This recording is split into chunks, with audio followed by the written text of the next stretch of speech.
Hey everybody, quick intro to what's going on here. This is kind of an update on the October update video. So in that video I mentioned I wanted to separate scenes upper, lower Crowsnest by connecting the fascia off the upper deck with my lighting valance fascia. You can see that I went ahead and got that done.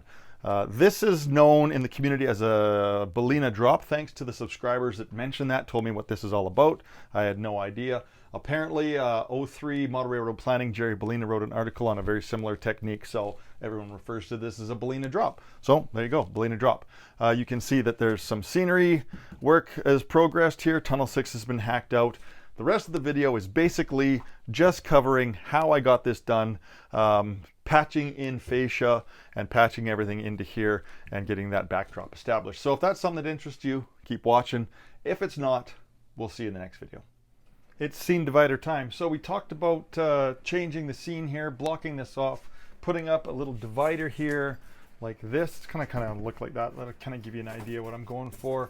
And then back on this side. So basically what we're going to do is we're going to shadow box both sides of the layout here. This is how we're going to start. First thing I have to do is obviously determine what's behind the backdrop here. Fortunately, this is the RTC office, and behind here I can just stand up there and look. And my joint on the backdrop is right here. So I don't have to worry about any joints through here. I don't have to worry about messing anything up. This is a nice solid sheet of 1/8 inch hardboard running through here, so I can slice it wherever I feel like and then flex it out, bend it out to this fascia. So a couple of things I'm going to do. I've also gone in and I've got a joint here.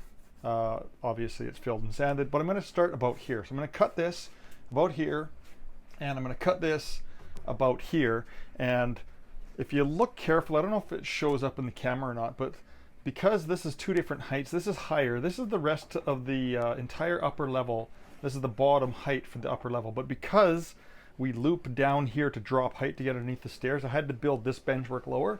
So this fascia, the bottom of the fascia, actually runs right underneath here, and that's about, say, 3 inches lower than this. So what I'm going to do is I'm going to cut across here at that 3-inch mark, right up to here, cut that out, and then I should be able to get a nice joint, tie that into my upper valance fascia as well.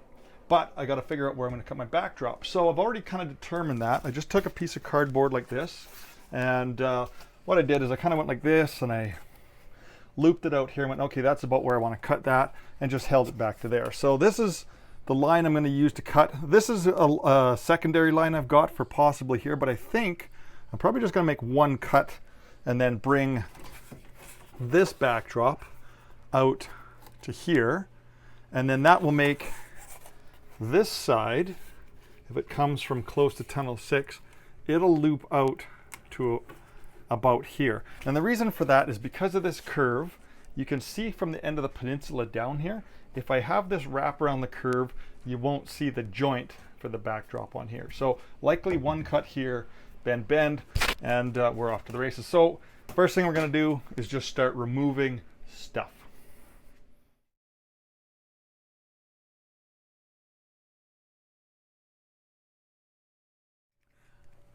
Right, so we're going to make our cut through the backdrop here. Sharp Olfa blade.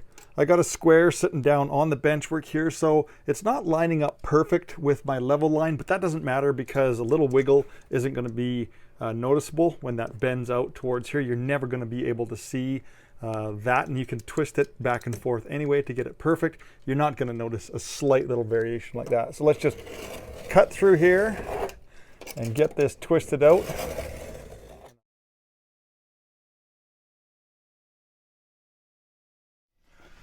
All right, so cut's been made. I had to replace a couple of light fixtures here. There was a 4-foot fluorescent strip here, 4-foot fluorescent strip here. They would have come together here about 8 inches up beyond here. This is all painted white to reflect. Okay, so that would have interfered with the backdrop as it came out like this.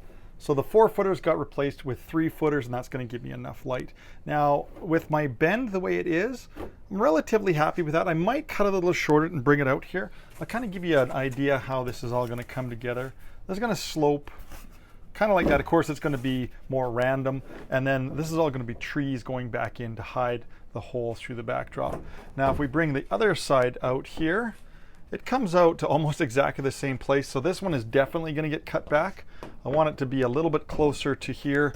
I'd like to get probably a good, 8 to 10 inches across the top end, and then let it taper down in each direction. So this one's going to taper down a little bit more drastically towards tunnel 6. So if we can get a good 8 to 10 inches on the top, that's really going to establish those two separate scenes.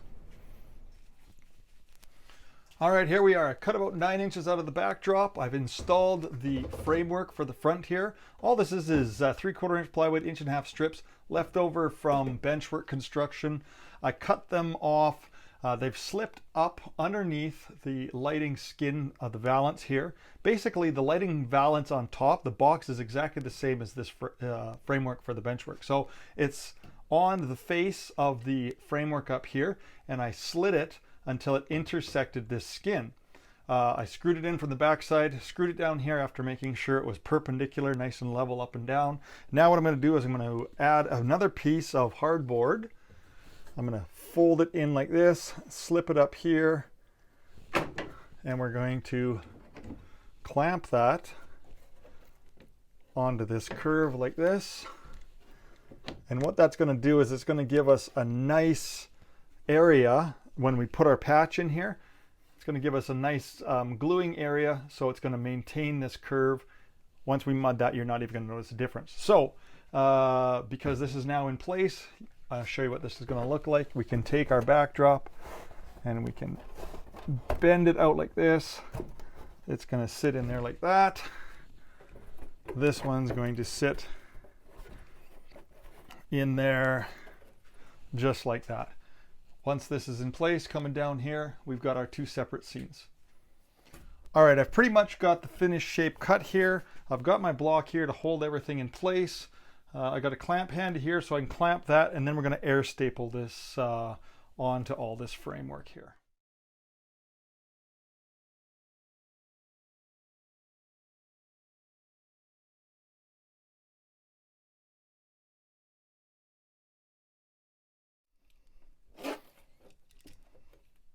Right, so those staples are going to hold everything in place.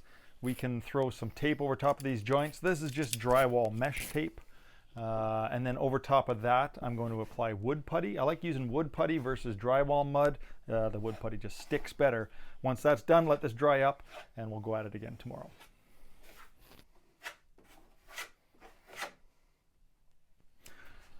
Sanded the putty this morning. Second coat's been applied. I've glued on the backdrop. I just ran a bead along the back side of here and folded that back in up against that support. I ended up cutting out some more plywood for the basic Summit Lake here.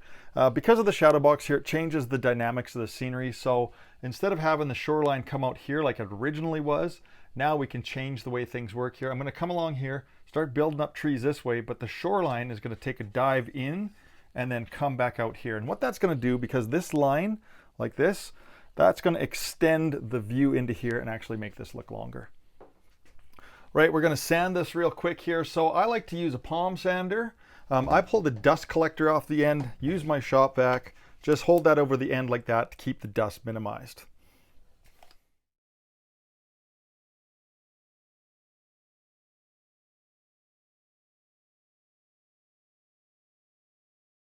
All right, ready for paint here. I'm using a 4-inch roller, and the color that I go with is an off black. It's kind of a warm black, and I prefer an eggshell finish. It's durable enough you can wash it, but there's not enough sheen that it's going to show off any minor imperfections.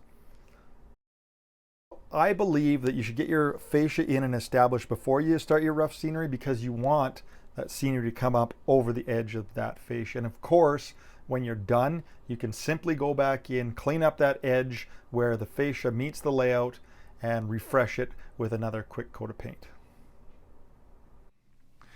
Looking from the top, you can see once there's trees in place along that shoreline and in that little knob there, that's going to hide the hole through the backdrop. Our drop is in place. You can see that it is definitely separating the scenes from top to bottom. And looking up from the bottom, you can see that Tunnel 6 has taken on a completely different feel. I'm really happy with this. Don't have to worry about trying to blend that scenery. I can address both areas individually.